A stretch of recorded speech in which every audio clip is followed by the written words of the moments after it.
আইভিলতা কাব্যগ্রন্থ থেকে আমার একটা প্রিয় কবিতা পাঠ করে শোনাব।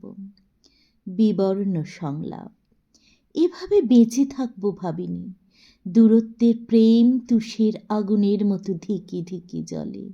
স্মৃতি আর এক মুঠো সম্পর্কের ছাই চোখের পাতায় বুমেরাং হয়ে ফিরে ফিরে আসে। অষ্টপ্রহর ভেসে আসে বিবর্ণ সংলাপ, ক্ষত জেগে ওঠে। সেই বকুলতলা, শালী নদীর চর, উদাসীন বিকেল আর আলতো কিছু চাওয়া পাওয়া। আলগোছে নামা সন্ধে, ঝাউবনের নীরবতা। মনে আছে তোমার প্রেম?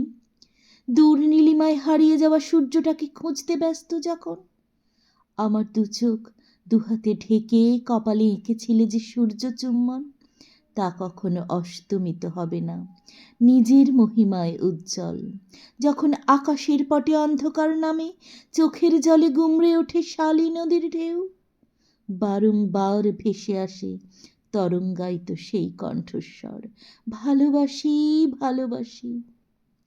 তখন শত শত মৌমাছি ক্ষত বিক্ষত করে ঝাঁঝরা করে হৃদয়, ভুল সমীকরণে গাঁথামালা অপেক্ষার প্রহর গণে।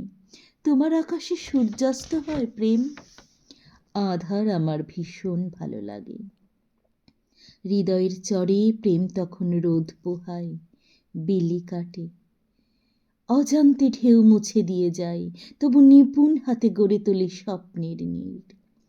ইউক্যালিপটাসের ছায়ার ভূমি দৌড়ে যাই, ভাবি দাঁড়িয়ে আছে কেউ। শূন্য বুকে ফিরে আসি বকুল তলায়, নতুন করে গাঁথি মালা। কোনো এক বসন্তে সাপ মুক্তি হবে এই ভেবে। প্রকৃতির বুকে অসম্ভব কিছুই নয়। আশা হারানোর নাম মৃত্যু, চৈতি হাওয়া কানে কানে এই বার্তা দিয়ে যায়। প্রতি বসন্তে তাই মন রঙিন হয়ে বসন্ত উৎসবে মেতে ওঠে। নমস্কার।